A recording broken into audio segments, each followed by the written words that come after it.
बिस्मिल्लाहिर्रहमानिर्रहीम। तो आज हम स्टार्ट करते हैं एंजाइम में factors affecting the rate of enzyme action. वो फैक्टर्स जो एंजाइम की एक्टिविटी पे असरअंदाज होते हैं, उन फैक्टर्स के बारे में आज हम जो है डिस्कस करेंगे। Factors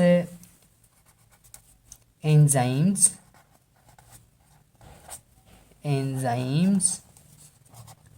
are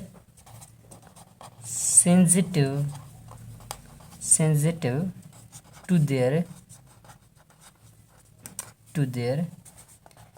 environment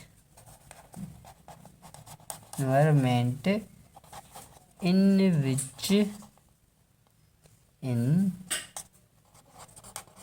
which they work। Enzymes का अपना एक एनवायरनमेंट होता है, जिस एनवायरनमेंट में वो अपना फंक्शन परफॉर्म करते हैं। अगर उस एंजाइम के एनवायरनमेंट में स्लाइटली भी चेंजेस आएंगी तो वो जो चेंजेस हैं वो असरअंदाज होती हैं एंजाइम की एक्टिविटी पे। उनको हम कहते हैं फैक्टर्स। तो हमारे पास जो फैक्टर हैं लाइक फैक्टर्स लाइक टेम्परेचर, इस पे हम लेते हैं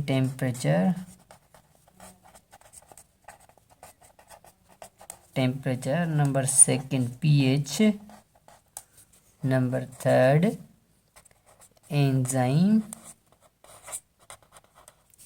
एंड सबस्ट्रेट कंसंट्रेशन। तो आज हम डिस्कस करते हैं टेम्परेचर। टेम्परेचर है क्या? Temperature, the temperature at which enzyme perform its maximum activity is known as optimum temperature।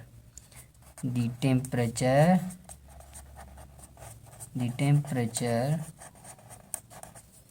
at which enzyme perform its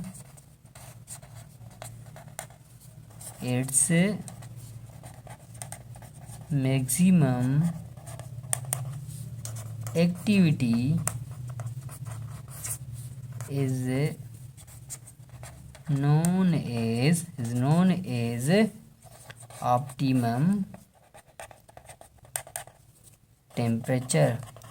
वो टेम्परेचर जिस पर एंजाइम अपनी मैक्सिमम एक्टिविटी परफॉर्म करे, यानी सबसे ज़्यादा अपनी एक्टिविटी परफॉर्म करे, उस टेम्परेचर को हम कहते हैं ऑप्टिमम टेम्परेचर। अगर हम देखें तो हमारी बॉडी में जो नॉर्मल बॉडी टेम्परेचर है वो है 37 डिग्री सेंटीग्रेड। तो याद रखें ये एंजाइम का मोस्टली ऑप्टिमम टेम्परेचर है। क्या है? ऑप्टिमम टेम्परेचर है, ऑप्टिमम टेम्परेचर। इस टेम्परेचर पे एंजाइम सबसे ज़्यादा अपनी एक्टिविटी परफॉर्म करेगा, तो इसको हम कहेंगे टेम्परेचर।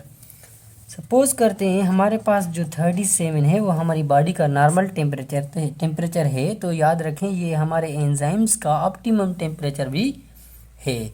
सपोज करते हैं अगर ये टेम्परेचर बढ़ जाए या इस नॉर्मल टेम्परेचर से कम हो जाए तो एंजाइम की एक्टिविटी पे कौन सा असर पड़ेगा। तो सपोज करें अगर ये टेम्परेचर 37 से बढ़ जाता है 100 तक, या ये वाला नॉर्मल टेम्परेचर अगर कम हो जाए 0 डिग्री सेंटीग्रेड तक, तो एंजाइम की एक्टिविटी पे कौन सा असर होगा। तो याद रखें अगर एंजाइम अपनी एक्टिविटी 37 पे मैक्सिमम परफॉर्म कर रहा है, तो याद रखें अगर हम टेम्परेचर बढ़ाएंगे तो एंजाइम की एक्टिविटी डिक्रीज़ हो जाएगी, एंजाइम की डिक्रीज़ होती जाएगी एक्टिविटी। तो याद रखें अगर 100 तक टेम्परेचर पहुंच गया तो वो एंजाइम डिस्ट्रॉय हो जाएगा। क्या हो जाएगा? डिस्ट्रॉय।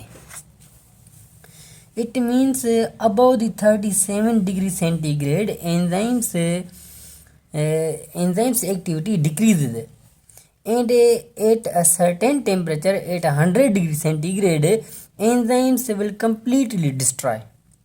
एंजाइम क्या हो जाएगा, कंप्लीटली डिस्ट्रॉय हो जाएगा 100 डिग्री सेंटीग्रेड पे। अगर 37 से टेम्परेचर कम होता है 0 डिग्री सेंटीग्रेड तक, तो याद रखें एंजाइम डिस्ट्रॉय तो नहीं होगा मगर इनएक्टिव हो जाएगा। एंजाइम क्या हो जाएगा, इनएक्टिव। अगर एंजाइम इनएक्टिव हो जाएगा तो इसका मतलब है वो अपना जो फंक्शन है वो परफॉर्म नहीं करेगा। अब आते हैं, सपोज करते हैं 10 degree centigrade, 20 degree centigrade, 30 degree centigrade, 40 degree centigrade, 50 degree centigrade. याद रखें अगर हम 10 से किसी भी एंजाइम का टेम्परेचर बढ़ाएंगे तो याद रखें एंजाइम की एक्टिविटी तो इंक्रीज होगी अप टू सर्टेन लिमिट, मतलब कि हमारी बॉडी का जो नॉर्मल टेम्परेचर है 37 ना, तो याद रखें 37 तक इस एंजाइम की जो एक्टिविटी है वो इंक्रीज होगी। अगर हम 10 डिग्री सेंटीग्रेड से 20 डिग्री सेंटीग्रेड तक हम टेम्परेचर बढ़ाते हैं तो इसमें जो चेंज आएगी वो 10 डिग्री की आएगी। तो याद रखें एंजाइम की जो एक्टिविटी है वो 2 फोल्ड इंक्रीज होगी, 2 फोल्ड आर डबल पे एक्टिविटी जो होगी इंक्रीज होगी। ये था हमारा आज टेम्परेचर। नेक्स्ट हम पढ़ेंगे pH and enzyme substrate concentration. तब तक के लिए दीजिएगा इजाज़त।